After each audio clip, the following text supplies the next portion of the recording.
Okay, you started the recording, so I guess we can go ahead and start our meeting. Good afternoon, everyone. And I want to welcome everyone to the NOAA Affordable Housing Task Force Committee meeting. We meet once a month on the third Sunday of the month. So glad to see everyone. Anyone on this call, this is your first time attending this meeting? I think we're all home folks, and I That's also what need. I was thinking, but I didn't want to miss. I didn't. Want to I just miss wanted to. I wanted to very quickly apologize for getting the notice out so late. I had it ready to go Friday, and Reverend Thompson and I looked at it, and I thought to myself, I will send this right after supper. And somehow I forgot, so we went out yesterday afternoon instead of Friday. That's okay. Well, we may have a low attendance because of that. Is what I'm trying to say. We'll just move ahead. Anyone would like to be the timekeeper for our meeting? We are going to be, this is going to be a short meeting today because we would like everybody on the Affordable Housing Task Force to come out on Tuesday when we're going to meet and do presentations to the Metro Council. And Mike will tell you more about that as we go along. First, I would just like to take a moment to reflect. We have had two great supporters, not only of NOAA, but also the Affordable Housing Task Force that has made their transition.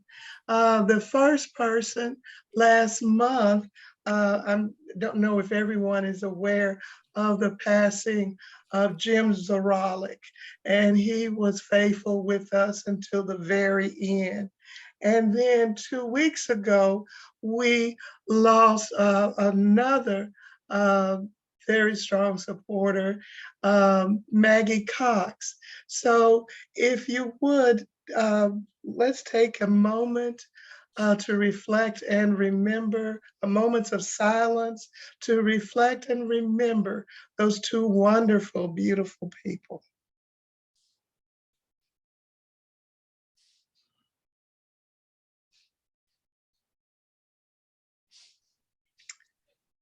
Amen. May the memory of the righteous always be a blessing to others.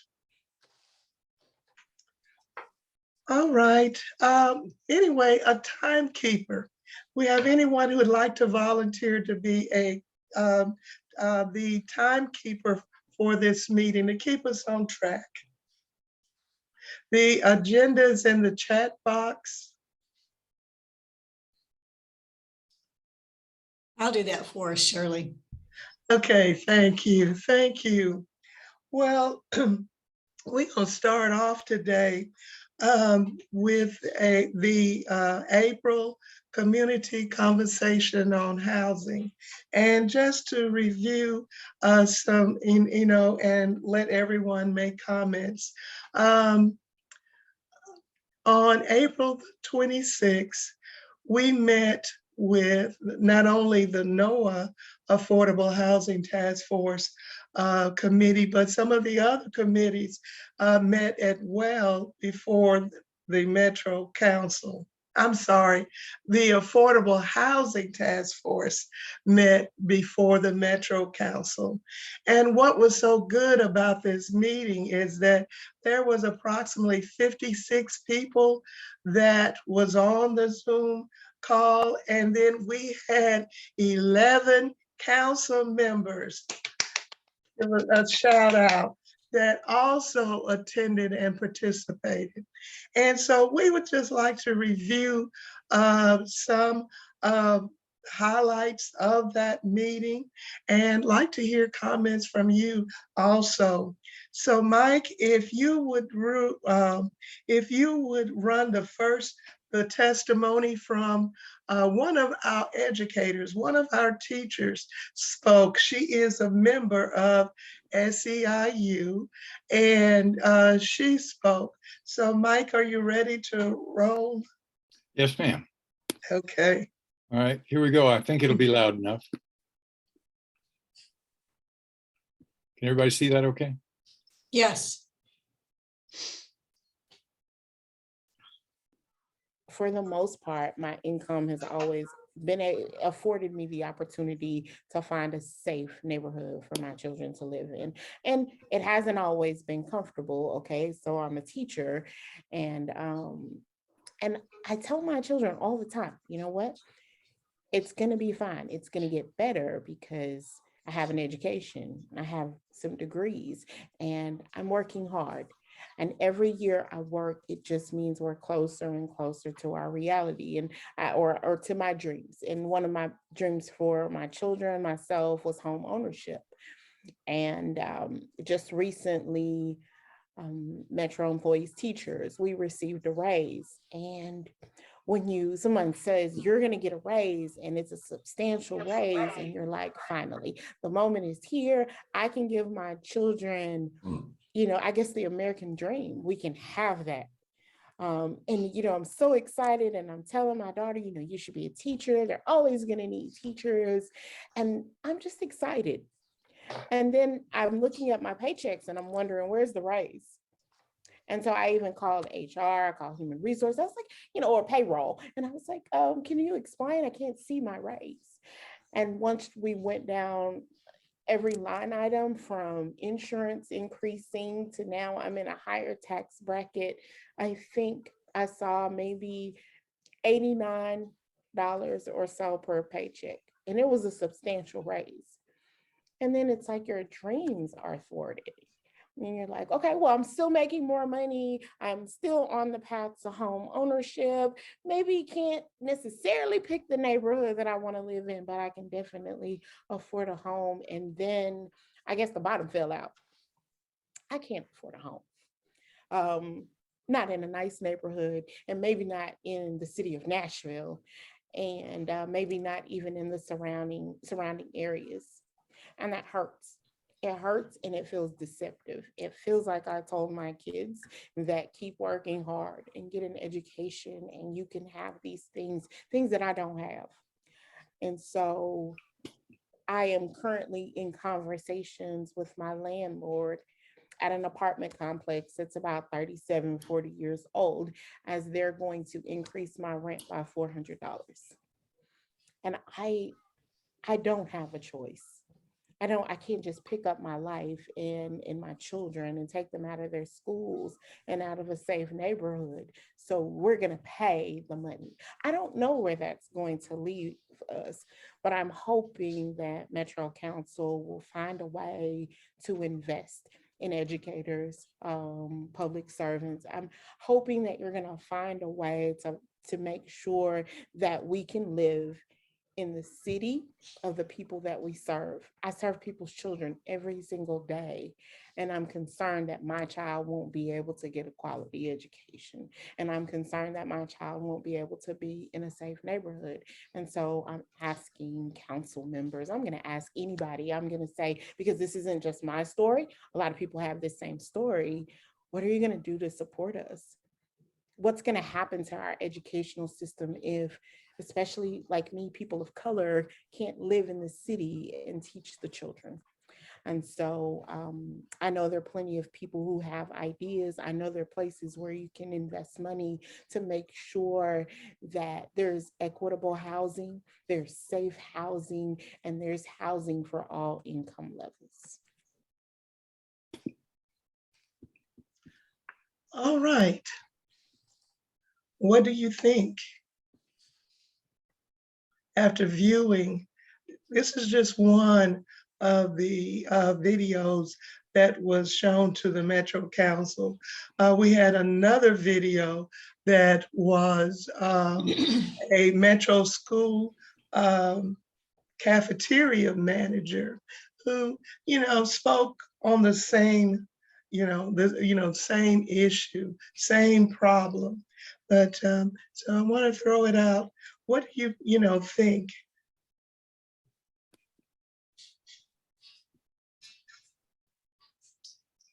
Well, I'll just interject because I was part of along with Shirley, was part of the planning committee for this event. And shortly after that, Shirley and I were contacted by some folks from West End Synagogue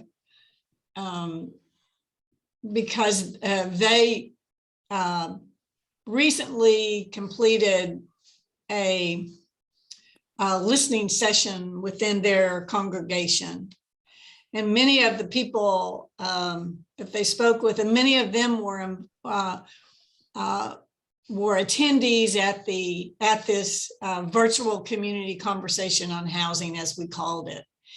And what they shared is the testimonies of the people is what impacted the way they are looking at the issue.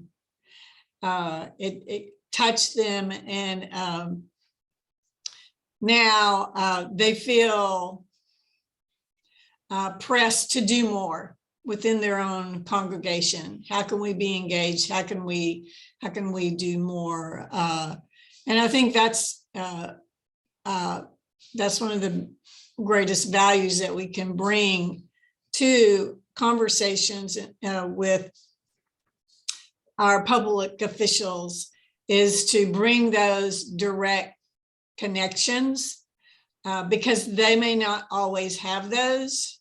And so this, I think that was one of the most valuable pieces, along with face-to-face personal testimony from an active member of our task force recently. Her name is Donna, and she also has worked in the same school for the last 9 years. And she also works in the cafeteria, and her apartment project in East Nashville, Berkshire Apartments, is going to be torn down, and she'll no longer be able to walk to work. And many of the people that live there are older and elderly, and they're concerned for their future. So bringing these direct testimonies to the council on our public officials, whoever they may be, on a consistent basis, I think is one of the most valuable actions that we can do as advocates. Anyone else? Yes. This is Paulette Coleman. I thought the forum or community conversation was extremely powerful.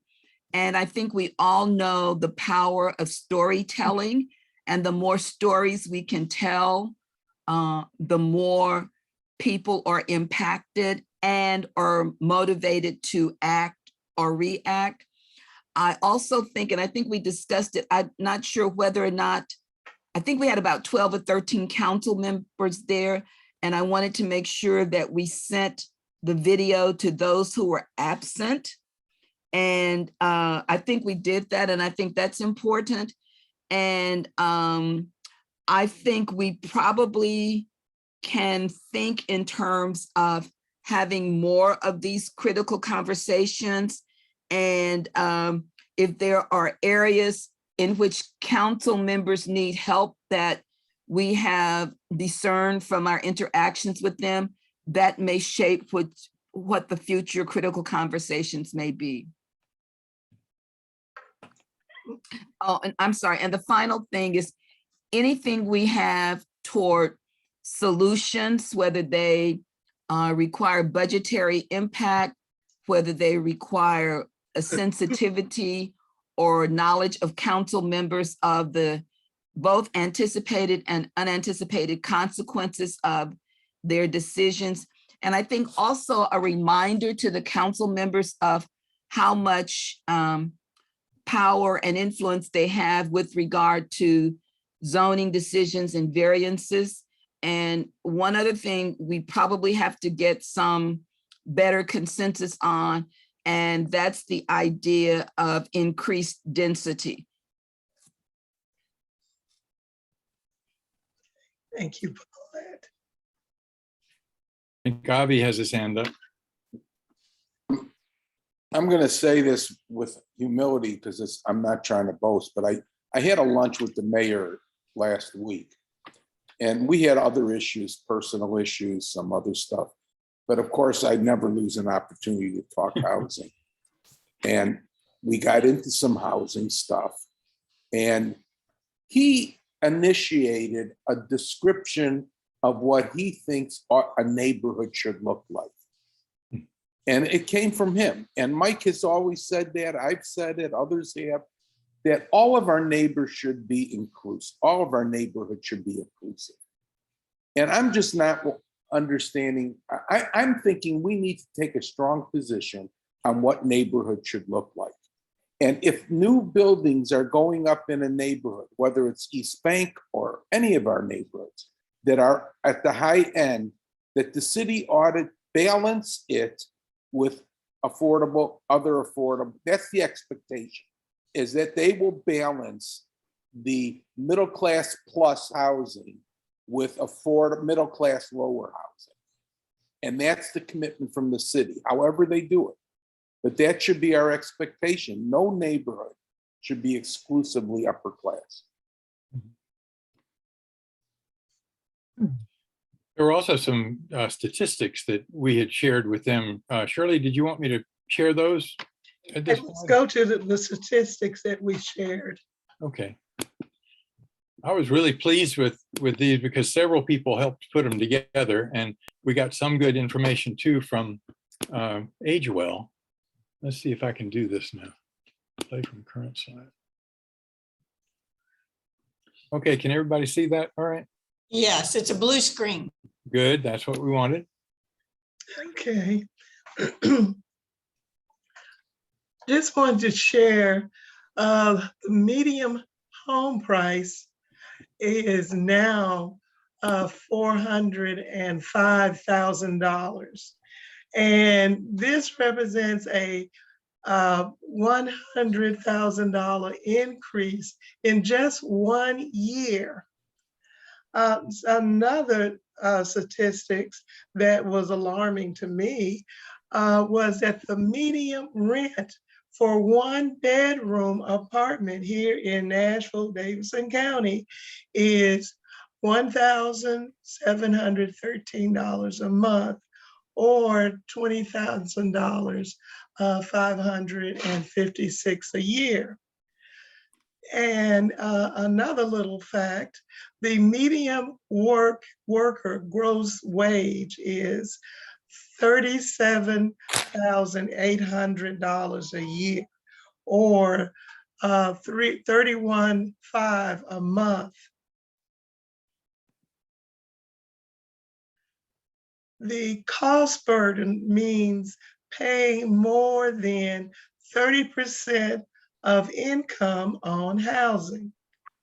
Now, the medium wage workers paying medium rent are paying 54% of their income for housing. And this represents a massive housing cost burden. And then last, to pay current 1-bedroom medium rent without being cost burdened, workers must earn $32.69 an hour, or $68,000 a year. Now, with this, the gap is too large between wages and housing costs. You know, our production of affordable units is way too low. And the mayor's Affordable Housing Task Force report states that we should build at least 5,000 units a year. And our current rate is 1,300 units per year. Now, according to Catherine Knowles, and she works with the Metro Nashville um, public schools with the HERO program. And, talking about affordable housing and, looking at also homelessness because people can't afford affordable housing. She said they recorded 3,069 students who experienced homelessness so far this year. And in the last 5 years, at least 7 affordable apartment complexes have been sold, displacing over 1,400 families. Would you like for me to pick up? Shirley, you've had laryngitis, and it's not fair to make you go through all this. Thank you. If you, Is that all right? you pick Well, up. one of the things I was really pleased with was that the Age Well folks, the former Council on Aging, they had gotten us some interesting statistics, well, interesting and somewhat scary statistics about seniors. And you see the total 65 plus population is a little over 84,000. And of those, over 17,000 are cost burdened. And, we talked about cost burden in a previous slide. And like 24% of the homeowners that are 65 plus are. And then this one was startling to me, 53% of the seniors that are renting are cost burdened, 53% of them. And then here we are back to some of that median household income thing, just to give you some basic facts. And then the number of older Nashvillians that are actually living below the median income level, and including over 8,000 that live in poverty. So those are some of the facts that we shared in addition to the stories. I've always figured if you can team facts with a really good story, that makes it convincing. Mike, how do we get those slides? I can send them to you. Would you send us both yours and Shirley's? Thank you. Mm-hmm. Sure. Okay. Shirley, were you going to go over what our asks were to the council members? Yes, that's our next point. If Mike would bring up the PowerPoint, these are what we asked the council, as far as affordable housing. Okay, give me just 1 second to get this going here. Okay. Okay. While he's doing that, I'm sitting here thinking, well, I'm glad that the synagogue got a lot of people to watch that. I have not had that kind of luck at my church, but I'm wondering about the possibility of putting those facts and maybe quoting the two women that spoke, Donna and the other woman, I can't remember her name. Juanita, right. Have some of those quotes and those figures in a kind of a brochure, an 8.5 by 11 folded that we could, pass out at our churches or whatever. I think something like that would really speak to people. Okay. I mean, we need to affect the council, but it could be a great education piece, I think. I agree with you, Martha. I think it would be a great education piece for all of our congregations and organizations that are a part of this task force. You know, we can find somebody that's skilled in editing video. We've got all that stuff on video, Juanita, and we've got, Donna and all the others. We could wind up putting together a very brief video, but I agree, at very least, we could do a fact sheet like Martha's talking about. And if we did that as a part of our getting the word out about the budget, and this is why we're asking what we're asking for, and and then maybe at the end about if you support this, how to contact council. Good, thanks.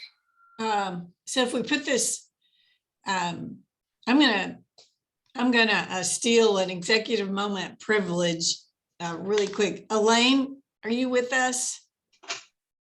I am. Are you taking notes, Elaine? Just a few of my own. Do I need to take serious notes? Can you just start? And I I've will started start. also. I have a notebook. Thank you. I Okay. just want to capture, I don't want to lose these recommendations, Martha and Mike and Shirley. I just want to capture these for the moment, and we'll have them at the end of the meeting. Thank you. Okay, and Khaki just put in a message about Freddie's opposition to, I remember that. She's right. Khaki. I don't think he was opposed. I think there was just something that, I don't know if it was a zoning thing or what, but The concept of home Yeah. sharing. yeah, so I wonder I can't remember what his concern was, but is there a workaround for that? Part of His his big concern- concern was Go that ahead. the deal with home sharing and so forth opened the door to the short-term rentals and became something very different from what it was initially intended to be. So he wanted to put some fail safes into this, or some guardrails, to be sure that we don't do a bunch of home sharing that turns into Airbnbs. Exactly. I thought that he also had an issue about whose jurisdiction that would be, and that was not something that Metro Council would be able to take on. Something about the city being involved with that. Did anybody else hear that way? I'm not sure about that, but the other thing, not to get us too far down the bunny trail, but the other thing was Freddie always wants to include the homeless and housing together. And some people think those are two tracks. He wants to have it on one track. So that Yeah. hopefully is a summation of Freddie's concerns. Yeah, We do I have think, all that. We have all that on video. And by the way, Grace Smith with AgeWell, after that meeting, put together kind of some answers to his concerns. And so I can send those to you if you'd like. that would be great, because I was just wanting to know how to respond to those. And Ed, I think that Freddie is beginning to pull apart homelessness and housing in his mind. At least the last conversation I had with him, he was less insistent on that. I'm trying to push that idea. So hopefully he's made some progress. Hey, do we want to go back to Shirley's PowerPoint about what we asked? Shirley, do you want one of us to read this again? Yes, please. Yeah, Shirley, I'll do it for you. Okay, thank you. Shirley's had a real challenging time with laryngitis. It's really hit her hard this year, and I'm surprised she's talking as well as she's talking today. So I'm going to give her voice just a bit of a rest. But we did have specific budget requests that we made of the council members that were present, and will be made again. The first one is the recommendation from the Mayor's Housing Task Force to have a minimum of $30 million, and I always use the minimum, into the Barnes Housing Trust Fund. That the budget supports the addition of 4 additional staff for the Division of Housing located now within Metro Planning's department. We also added an additional request along that line of a staff person in that department that would really target the needs of seniors and their housing challenges and special populations. The next one was to support money to support a tech platform called Silvernest. And that's a platform that's used, it's not new, it's used in other parts of the country for this home sharing option that does a lot of screening and connecting people and that sort of thing. And it's only for seniors who are home owners. And then the last one was around the homeless or unhoused neighbors. And that's $15 million. That would be directed to provide social workers and case management services to the number we used was 2,500 people. That came from a recent point in time count that was done, not the very latest, the one prior, I think. And so Judith Tackett, former director of the Metro Homeless Impact Division, shared that it costs anywhere between $6,000 and $7,000 or $8,000. We use the lower number. And I've seen $6,000 is what's used in Denver. They use that number to calculate allocations for this particular activity, so that people have the best chance that they can to become what we call housing stable. And those were our requests.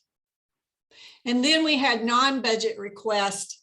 The first one, which I think Councilman Schulman acknowledged that he thought he believed he would be able to do, was to establish a council committee that would, its purpose would be to learn best practices, financial models that help low and median income, moderate median income homeowners around the concept of detached accessory dwelling units on their property. And there are some models now that have popped up around the country. The one I'm most familiar with is in Denver, which is quite innovative, but it's making a difference. We asked for that. And then we asked one of our speakers at the community conversation was a community organizer with Turk. And there's a real need, obviously, for new arrivals like our Afghans that are coming in, and then also Ukrainians that are going to be coming for housing help. So there are models around the country of what local communities are doing to establish rental voucher programs to help these new arrivals. And so we ask that there be a commitment to collaborate with those, with community partners. COSAR is quite knowledgeable actually about these other models around the country. All he needs is someone from council that's willing to step forward and start these conversations. So those were our requests. And now Mike, we're 5 minutes behind, so I'm going to turn the time over to you to talk about next steps and actions around budget. All righty. Hang on just 1 minute. Let me get. Bless you. Thank you. Okay. All right. Well, to start with, I'm going to put something in the chat. Sometimes people can download a file from chat, and other times I have trouble doing it. But let's see if I can put this in here. I put together kind of a summary of what we had talked about doing in terms of talking to the council, and also what we've been wanting to do in terms of talking to our own people. So I just put that in the chat if you're able to download that. If not, here's what it looks like.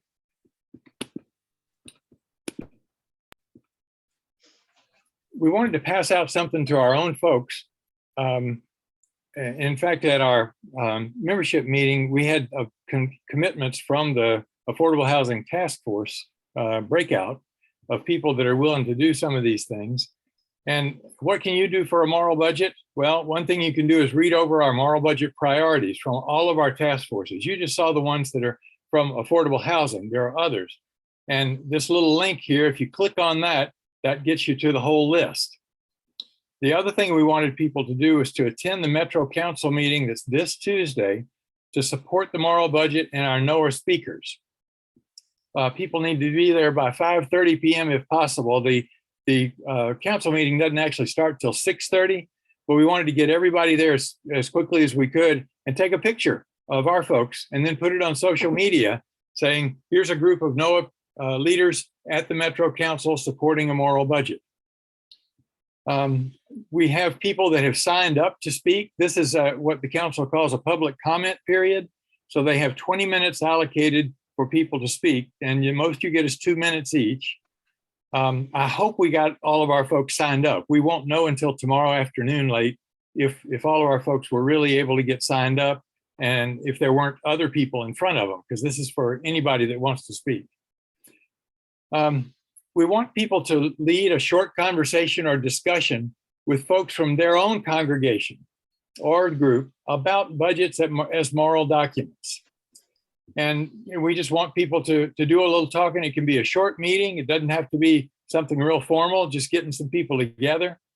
And we have some suggestions as to some of the questions that you could ask. You know, we don't want everybody to use all of those, but just something to get people started talking about moral budgets. And then to be able to go over our moral budget priorities. And again, if you click on this, you get to the affordable housing as well as education and criminal justice moral budget priorities. And then the last thing is we want people to contact their Metro Council members. Now we'd be asking people to do this like after Tuesday, because hopefully Tuesday we'll get to talk to the council. And then after that, we want people to start emailing and calling. You all have done this before, but then there's a sample email that people can copy and use if they want, or they can, you know, add different things to it.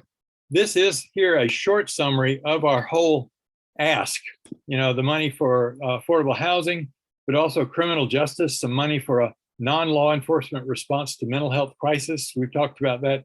We call it HEALS.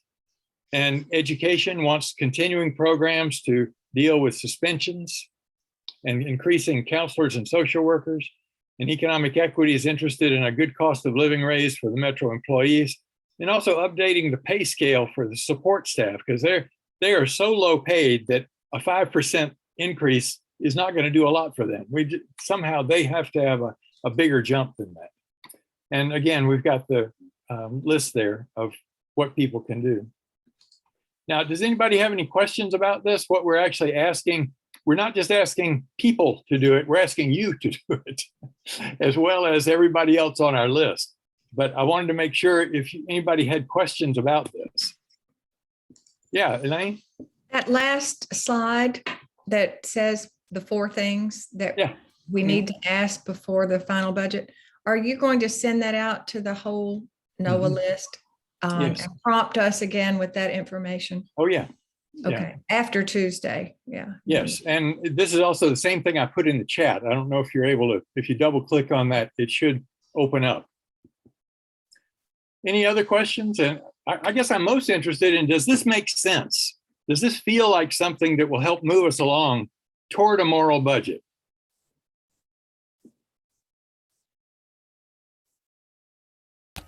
I think so. I think we need a time frame. Okay. Because June is really the month for the budget, right? In terms of votes towards the end of June, is that right? Yeah, in terms of votes, but people are negotiating all during. No, that's what I'm saying. I think people, I think some clear dating on that. Okay. Increase. I could add that. Urgency. Does everybody think that'd help getting some dates on there so people know? I think that's a brilliant idea. That's me. Brilliant, you mean? Yes. In addition, this is Paulette. I think it's important to make contact with people on the budget committee, Right. Personal contact with them after we do the major blitz, and then also to monitor what's going on with that committee. Yes. Thank you, Paulette. That's very good. Anybody else? Thoughts? Mike, what's the quickest way for people to have a link or something that gives them the names of the council members on the budget committee? Well, if you, let me go back to this thing.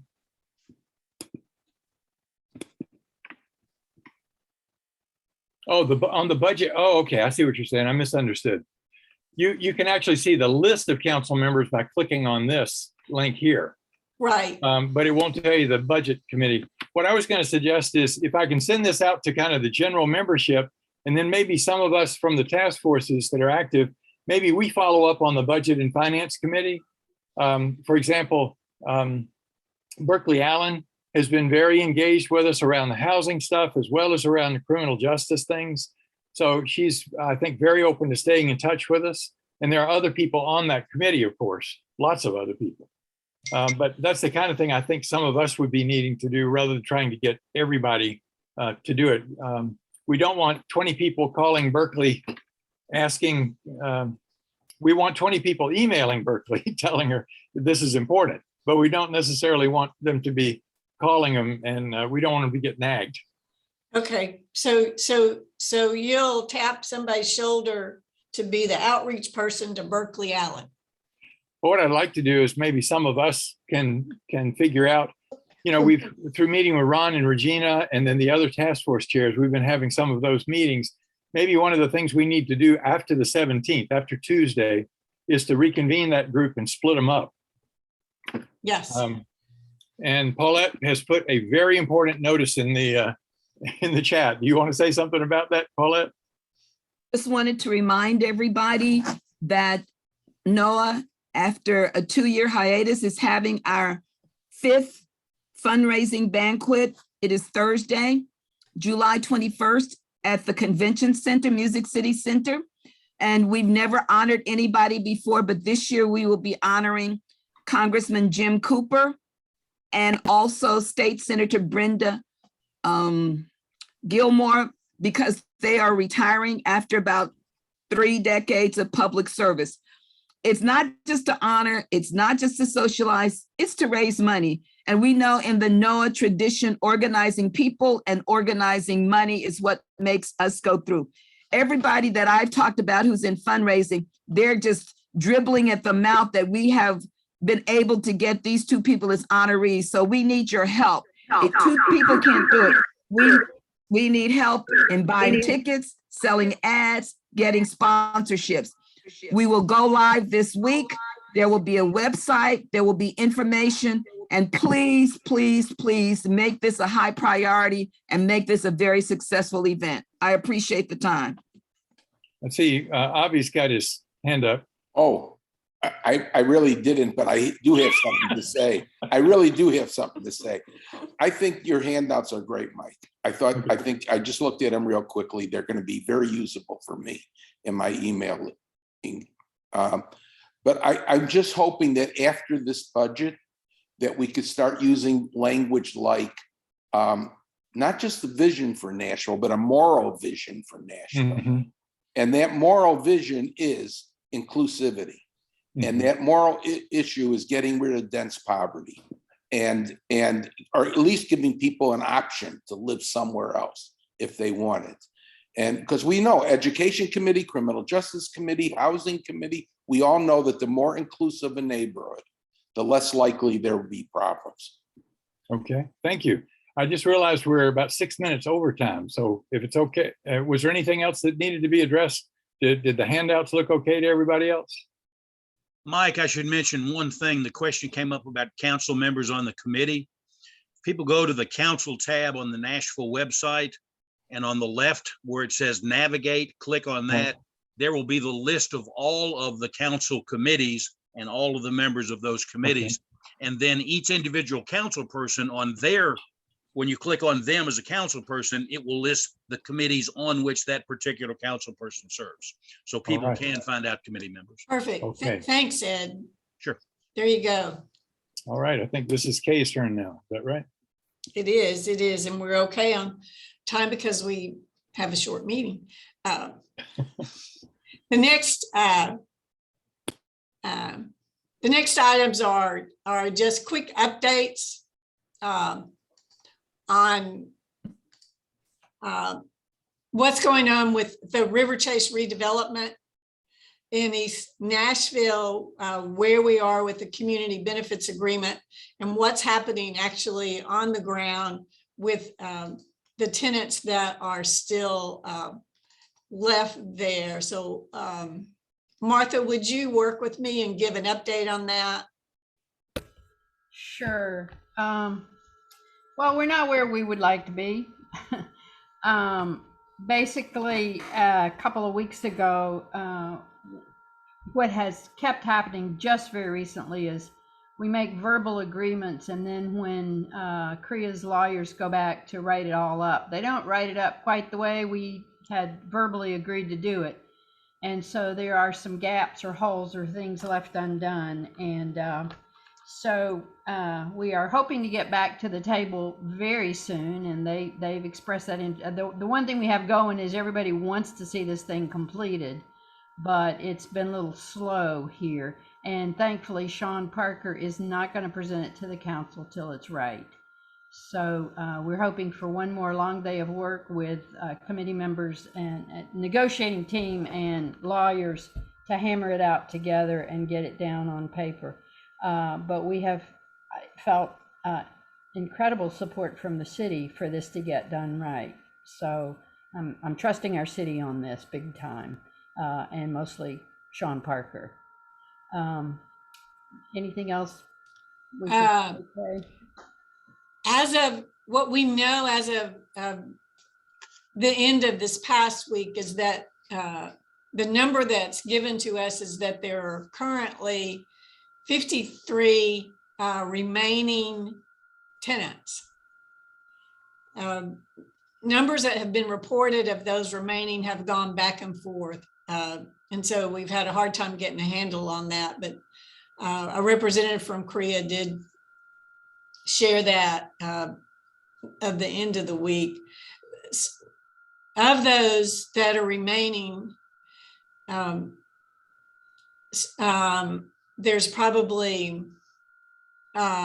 15 or more that have housing vouchers, which makes it a little easier sometimes, not always, but it's bureaucratic and it moves at a snail's pace sometimes when someone with the housing voucher wants to move to another place, because you have to get the landlord on board and they have to agree to sign a contract and they have to agree to inspections and you have to pass inspections, and it never moves quickly. But at least MDHA's director of the voucher program is pushing his team to move expeditiously as quick as possible in this space so that these people can get moved. Some of the other tenants that are remaining, a fair number have what we call significant housing barriers, old evictions on record, things like this, and it just makes it much, much harder. Right now, the deadline to leave still stands at March the 30th. Or May the 30th. And we're hoping the owners will consider extending that deadline to give people more time to get in new housing, wherever that may be.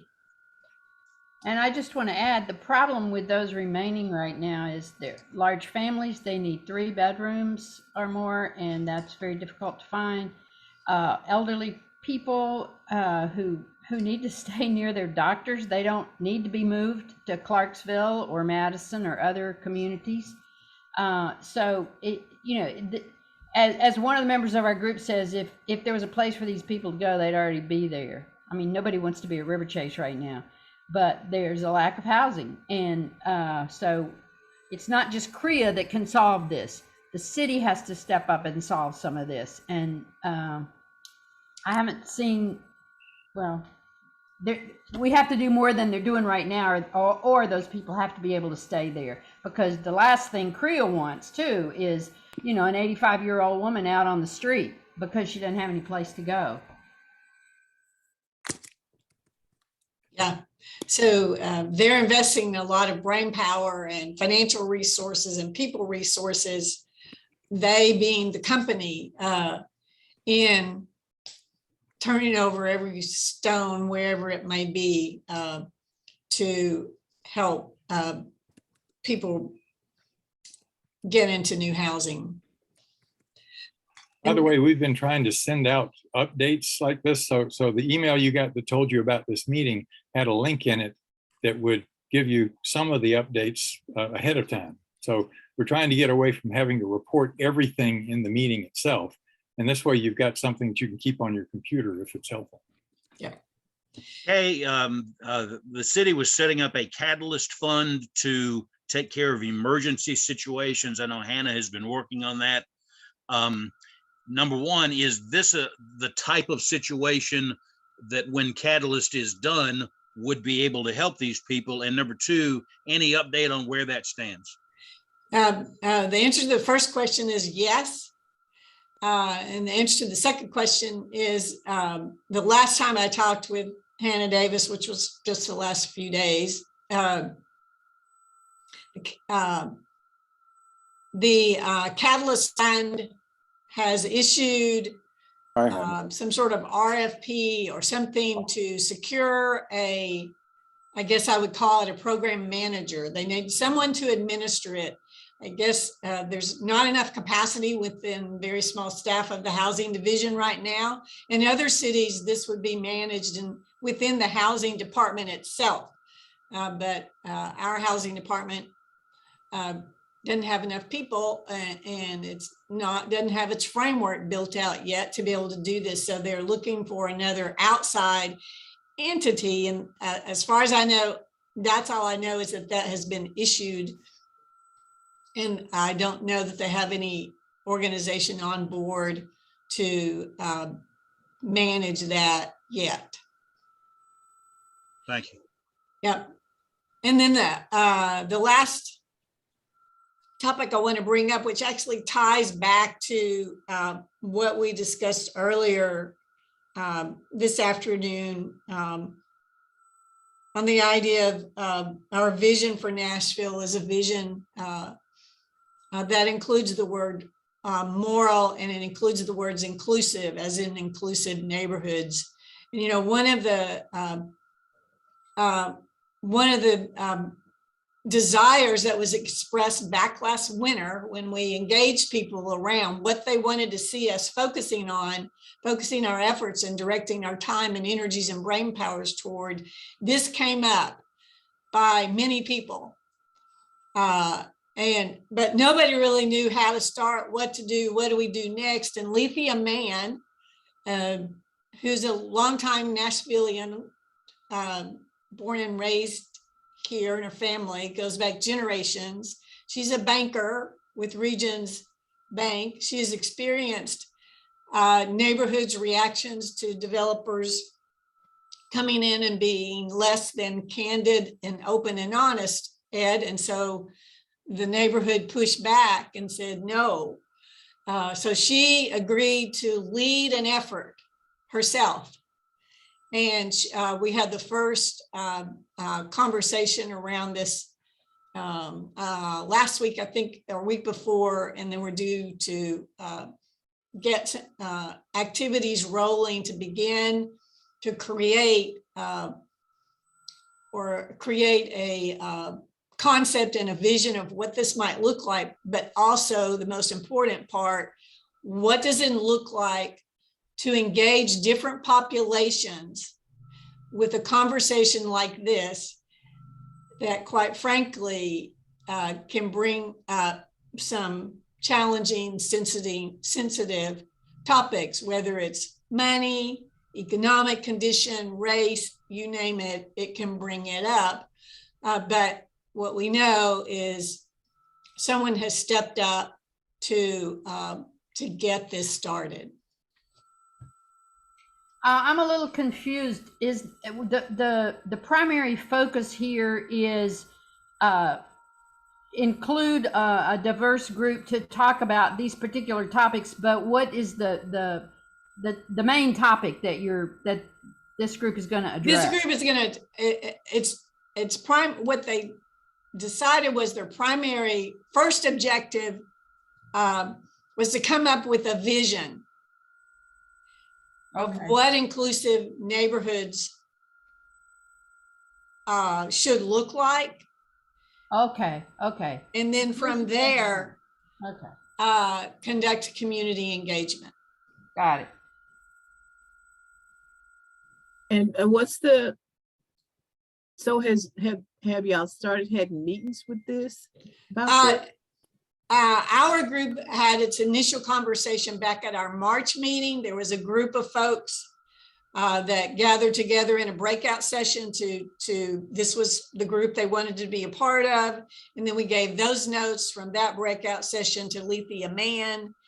she's reviewed them, and then she met with just a small group of us recently to figure out, and Lethea is very task driven. So what can we do right now to get started? And she's just started down that path. And if there are those who would like to be a part of that effort with her, put your name in the chat and I'll make sure she gets your information. Would they be mostly like Zoom meetings or stuff? Yeah, probably Zoom. Probably Okay, Zoom. I think I might be interested in learning and just at least listening. Okay. Okay. Yes. Could I just ask, since Avi had a meeting with the mayor, what the mayor's vision for an inclusive neighborhood would look like if he already has one? And I mean, if we're doing something that's in sync with the mayor or out. I think I'm happy to tell you what he said. It was probably, 5 minutes of a broader conversation. I didn't have lunch with him specifically about housing, but I never lose an opportunity to either thank him or encourage him, all that stuff. But he himself said that he sees as a solution inclusive neighborhoods. And I asked him what that looked like, and he said he's really giving it a lot of thought, but that's really the direction he thinks our city ought to go in. And it makes sense. Can you imagine a neighborhood that every time the rich don't get to define what a neighborhood looks like? And, I'd almost like to go to every neighborhood and see, do we have mixed opportunities in every one of our neighborhoods? And if we don't, then the city ought to be plugging ahead to try and fill in what's missing, so that our parks are filled with kids of color and white kids, and our schools are, it's the diversity thing. Okay. That's all and I reinforced it like hell when but he actually brought it up to me. Good. He used Good. the word I like inclusive that. neighborhoods. Because I always feel you can't really know people unless you interact with them continuously. Right. So I'll you add first have to start interacting, and when you interact with your neighbors. I remember having this conversation with Howard Gentry, and his mother had moved to a very beautiful building. I think they had a doorman. His mother, Carrie, was a phenomenal woman, as you all know. And I asked Howard, why didn't he move with his mother? Why did he keep their childhood home? And his answer was, my mother felt comfortable moving to that kind of an environment, meaning a more middle class, predominantly white environment. My mother was ready for that. She needed the security of a condo. I wanted to keep my own home. I wanted to raise my kids in the neighborhood that I was raised. But Howard has a choice. Howard could stay in North Nashville, or Howard can move to any neighborhood in this city. And everyone should have a choice. I get that people want to live where they're most comfortable. Some do not want to live anywhere other than with people that look like them and they think are like them. But others ought to have opportunity. Yeah. That's my spiel. And frankly, the school district ought to be supporting it, because every school in those little diverse communities should be open 7 days a week, so kids could use the gyms and computer labs and everything else. Why those schools close at 3 o'clock on Friday and not open till 8 in the morning is just silly waste of our taxpayer dollar. Yeah, very true. Very true. So when I think of an envision, I'd love to be on any committee that talks about envisioning a neighborhood. I think of those pieces being part of a neighborhood. I think Send your so name too. to Lethea. Thank you. Thank you all. Shirley, where are you? You're there. So now we're at the end of the agenda, where we want to capture any action items or items that we haven't already been asked to do in our notes. So the first one I have is Martha's request that somehow we have a one-pager or a brochure.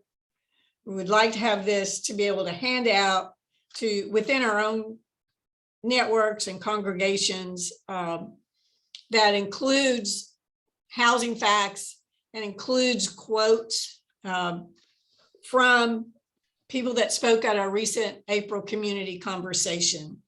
And then the second note I made was to find a skilled video editor to put together that would take the videos that we have and then put them together in another kind of video that could be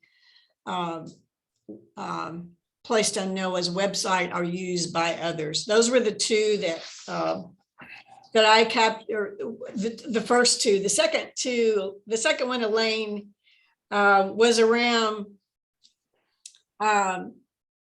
continuing a conversation with Freddie O'Connell to determine what his actual concerns were on a senior home sharing program, and then what his current belief system is around the idea of including an office or a department that has both housing and housing for our unhoused neighbors together. And to review whoever Grace's answers were to some of his objections. We were going to track that down. She apparently gave a list. I've got the list and I will email it to you all right after the meeting. Yeah, we can include it in the minutes. Thank you, Elaine. Yeah. It would be interesting to see how much in the forefront or not all of this is in Freddie's mayoral campaign. Yes. Wonder if it would be appropriate to ask him how much emphasis he's going to put on. Yeah. And Kay, there was something about, maybe this is Martha's one pager, but in sharing the slides with those from the April call with who, all the members on the council, or who are we sharing that with? The Affordable Housing Committee from the council, unless they were all on our call. I'm not sure who we wanted to share that with. I think the reference was to just send it to all of the council members, a link to the video. Okay, just in general, the link to the video. Yep. Okay. In case they missed it. Okay. Yeah. Thank you. Okay. Got it. That's it. One more action item, Kay. Yes. And I brought it up in the past and I realize it's a gigantic lift and I get properly tempered by folks when I bring this up. But I really do think we need to have, at some point later, when we have a little time, we ought to give some dedicated conversation to how we approach the state legislature about stuff like inclusionary zoning and giving cities the right to determine their own needs and not be blocked by the state, not be preempted. And there's a different way I would suggest going about it. We need to ask our rural friends first. Yes. Yeah. Ask our rural friends, could you please help us out? It doesn't affect you, it affects us. We need to be able to do our IZ. Avi, I agree with you, but would add one slight disagreement. And that is, when I was at the THDA annual conference this year, I noticed amongst the rural attendees that there was more concern about affordable housing in the rural areas than there has been in the past.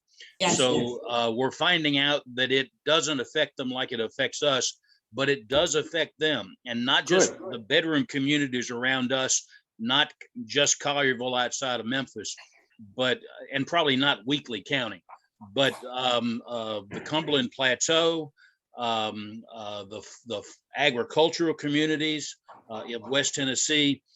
Everybody is starting to feel the affordable housing problem to a different degree. It's the same thing, only different, but it's the same thing. And I think we have rural allies if we will go look them up. So Kay, my suggestion then is that when the curtain rises and we have a little time, and I'm raising my hand on this, let's call some of our friends on the state legislature together and strategize with them. They know the moderate people on the other side. They know who we should go after. Maybe we could work with them and go after some of those other folks. And maybe that we can make this a part of their agenda for next year. I have one question, Kay. Yes. If we have somebody who could do that one pager or brochure, great. I could slap stuff on. Would be happy to do that, but it's not a talent of mine particularly. But I think I could get Nick and Anton on it. Right. Mhm. great. They've already started raising their hands. I just want to make you all aware, because this ties into this moment of conversation. With the state legislature's actions at the end of the session to make camping or staying overnight on any public property now a felony. Open Table in Nashville, through through Lindsay's and Ingrid's connections across the state, including rural areas, was successful in gathering several hundred, over 300, maybe 400 sign-ons to a letter that went directly to the chair of the committees and also to the governors. And they realize now they must also dedicate somehow efforts to working things at the state level, because homelessness is growing in those areas also, some more than others. And so they have put out an announcement that they are going to be launching some kind of initiative. Avi, I don't know what it looks like yet on housing and homelessness. It'll be a statewide initiative. So my hope is that nobody has to reinvent any wheels. We just need to come along, figure out how to come alongside them, support them, add effort, energy, brain power to that. Right.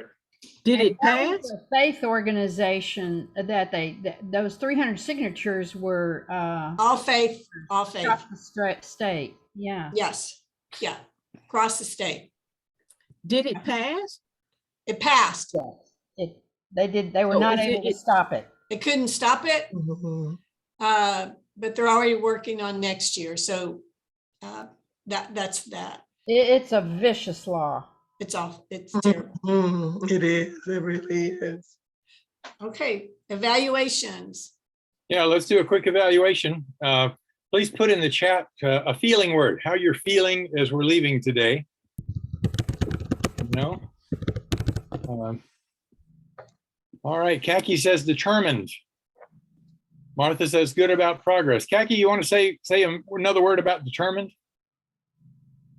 I just think we have to be working at all the levels, like Avi said, the state level, at the local level, we have to be determined. Mhm. We're not going to let up. And I think, we have to realize that our destinies are intertwined. Yes. I like that. Okay, and Shirley March said hopeful. Shirley, what are you hopeful about here?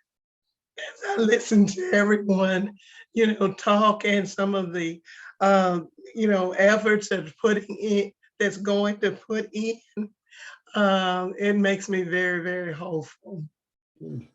And Kaki throws in that Bill, her husband, says he feels prepared. Bill, you want to say anything else about that?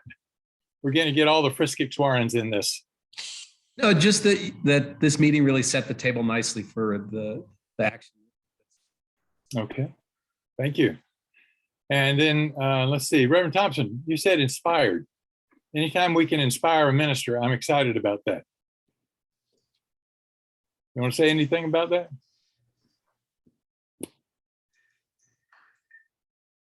Yes, just to see the people who are involved always inspire me when I hear people willing to work for this and to share information. That gives me inspiration.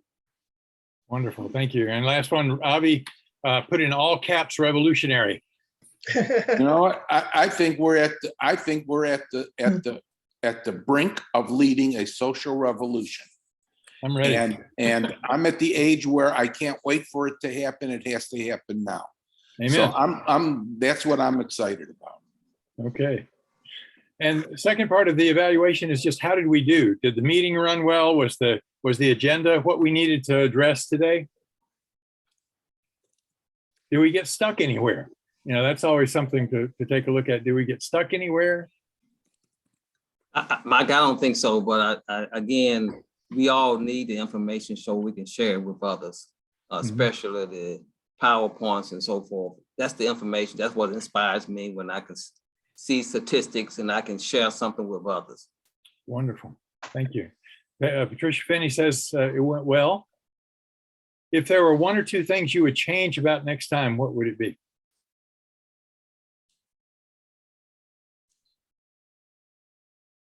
I noticed one thing on our agenda we didn't do, and that is to pick a timekeeper. Why is that important? We did. That was did? me. Ah, I didn't Pardon hear me. anybody step up, so I stepped in and yes, we got behind, but we had time to have these more extended, engaged conversations, which I think was helpful for everyone. anything else for change for next time? Improvement. I think the pace was good. I have done some of these meetings where I just feel like, oh my God, it's just overwhelming. But this was good. So more of this. And I recommend continue to give us the information. I remember once the mayor, I forget which mayor it was, at one of our public meetings said, they can always be assured from NORD that we will have information to share and statistics. And that's good. Does it help to have that ahead of time, by the way? I don't want to be doing unnecessary work, but if we send out the reports ahead of time, that lets us really discuss actions in our meeting. Yes. I think so too. Okay. All right, third thing is tension. Where was tension in our meeting? Because we do want a little. Where did you find tension? When my voice went out. We have tension about Shirley's medical condition. We're going. I told her the other day I was going to make her a hot toddy and bring it over. Maybe that. Any other tension? Thank you, Shirley. We always have tension about the various levels of government. Metro is a help on River Chase, but we hope they will do more. The state needs to do more to realize that Nashville's problems will someday be theirs problems. So they better help us find a solution so they can solve their problems that are on their way. So there's always tension, but it was nice to hear that Metro is doing as much as it is at River Chase through MDHA and so forth. And it's nice to know that what I discovered at the THDA conference, that there is some movement at the state that maybe they don't need to shun us quite so much. I see Avi said tension was wanting to see more concrete results commensurate with our passion and energy. Elaine said pressing needs at River Chase. That ought to be tension for all of us. It's like these people have worked very, very hard to find places for these people. And even in the collar counties around Nashville, it's difficult, if not impossible, to find housing. And then Kaki threw in about the dual strategy of local and state governance. And I think that's where I want to jump off for the evaluation. And that is, you've heard us say this over and over and over, that Noah believes power comes from organizing people and organizing money. You know, that's what we're doing in this. That's what you've heard about in this meeting right now. We're trying to organize people to influence the Metro Council. So we'll take a step forward toward a moral budget, toward more affordable housing.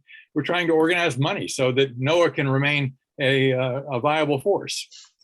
And then in terms of the state and local stuff, we are actively working with our affiliates in Memphis and in Chattanooga to figure out new ways to work together. In fact, there was a number of us, a couple of us from Nashville, and then from all over the Gamaliel network. There were about 50 people that went to Memphis to help with door knocking in a campaign that they were doing, trying to get good voter turnout because they think that'll remove the existing DA.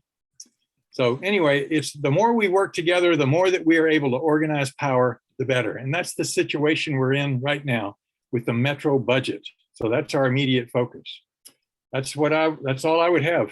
Thank you for the chance to do the evaluation. Charlie? Anybody want to dismiss? Reverend Thompson, will you take us out in prayer? Okay, thank you. Let us pray. Eternal God of justice and peace, in the midst of the rise of violence, racism, and hate crimes, we seek your divine intervention. Please inspire godly and just people to take a stand. Share your power with us to bring about change in our communities toward justice and love. We look forward to that day when there will be no weapons of violence, no hatred, and no racism. But we continue to stand up for just and moral solutions to attain affordable housing in our community. In the majestic name of the just and righteous God, we pray. Amen. Amen. It's good to see everybody. Now, one thing I want to change next time is Grace Brady did not say anything this time. And so we need to make sure that she says something next time. I don't think Susie Reese said anything this time. No. So we're going to put that on the agenda. You know, Grace Brady, Susie Reese, you know. Okay. All right. See you all Keep later. track of that. Goodbye, everybody. Thank you all. Bye-bye.